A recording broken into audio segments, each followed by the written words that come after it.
Thank you. ఇది కార్యాచరణకు సంబంధించిన ప్రశ్న. ఎవరైనా సత్సంగ్ ముందు ఆదివారం సత్సంగ్ గాని, బుధవారం సత్సంగ్ గాని, లేకపోతే ఇక్కడ కాన్హాకు వచ్చి భండారా జరుగుతుంటే సత్సంగ్‌కి ముందు సిట్టింగ్ తీసుకోవాలి. లేకపోతే క్లీనింగ్ చేసుకోవాలి. ఇది నియమం ఏమీ కాదు. కానీ నీవు సిట్టింగ్ తీసుకోవాలనుకుంటే ముందుగా తీసుకోవడం మంచిదే. దానివల్ల గ్రూప్ సత్సంగ్ సమయంలో మాస్టర్ మనలను క్లీనింగ్ చేస్తారు గదా!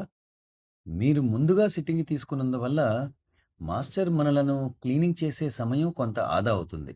అప్పుడు మనకు కూడా త్వరగా నేరుగా ట్రాన్స్మిషన్ అందుతుంది. సత్సంగ్ తర్వాత సిట్టింగ్ అవసరం ఉండదు.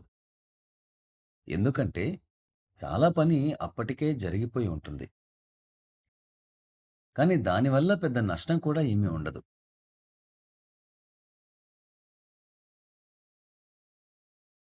हम खुद भी बैठ जाएं, सत्संग किया। మాస్టర్ సమక్షంలో లేక ప్రిసెప్టర్ సమక్షంలో కూర్చున్నా కూడా ఏ పని ఎప్పుడు జరగాలో అది జరుగుతుంది. నీవు స్వయంగా ఒంటరిగా కూర్చున్నా కూడా ప్రయోజనం ఉంటుంది. అలా కూర్చున్నా నీలో జనించే ఆధ్యాత్మిక స్థితి అసలైన ఆ ధ్యానంలో నీవు దానిపై దృష్టి నిలిపినప్పుడు మనం ఆధ్యాత్మికత లోతుల్లోకి వెళ్ళిపోతాము.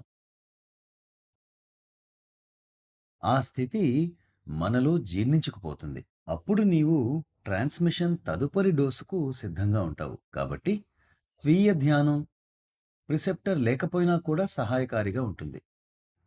ఉదాహరణకు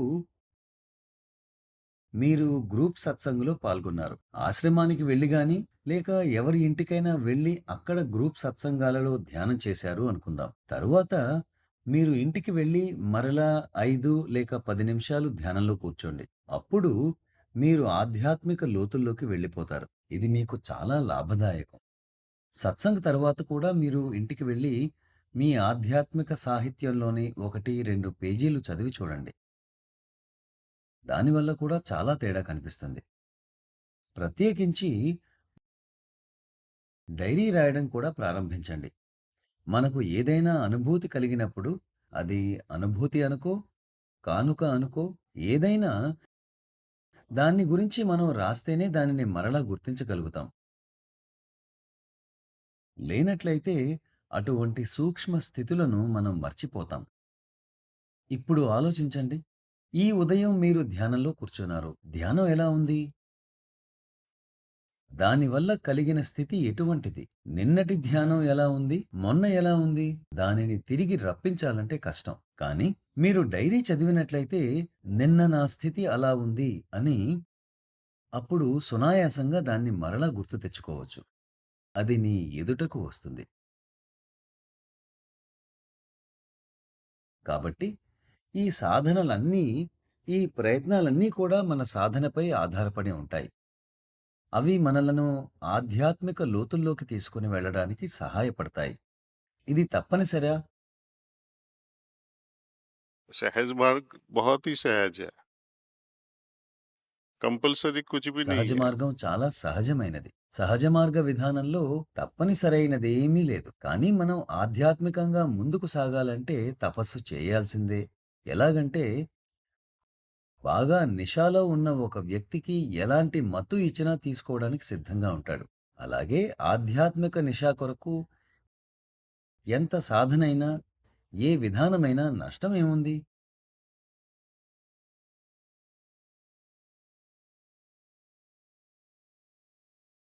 कई लोग थियोरेटिकल क्वेश्चन भी पूछते हैं, मैंने भी पूछ डाला। చాలామంది విధానపరమైన ప్రశ్నలు అడుగుతారు. నేను కూడా అడిగాను. మన అభ్యాసీలు కొందరు నాతో మీరు బాబూజీ వద్దకు షాజహాన్‌పూర్ వెళ్ళినప్పుడు ఈ ప్రశ్న అడగండి. ఏమిటంటే క్లీనింగ్‌కు ముందు ప్రార్థన చేయకూడదు అని చాలామంది ప్రిసెప్టర్లు అంటూ ఉంటారు. కేవలం ధ్యానం ముందు మాత్రమే ప్రార్థన చెయ్యాలి అని. అప్పుడు నేను ధైర్యం చేసి బాబూజీ గారిని దీని గురించి అడిగాను. దానికి బాబూజీ దీనిలో నష్టం ఏముంది? ప్రార్థన చేస్తే తప్పేముంది? దానివల్ల నష్టం కూడా ఏమీ లేదు. కానీ అవసరమూ లేదు అన్నారు.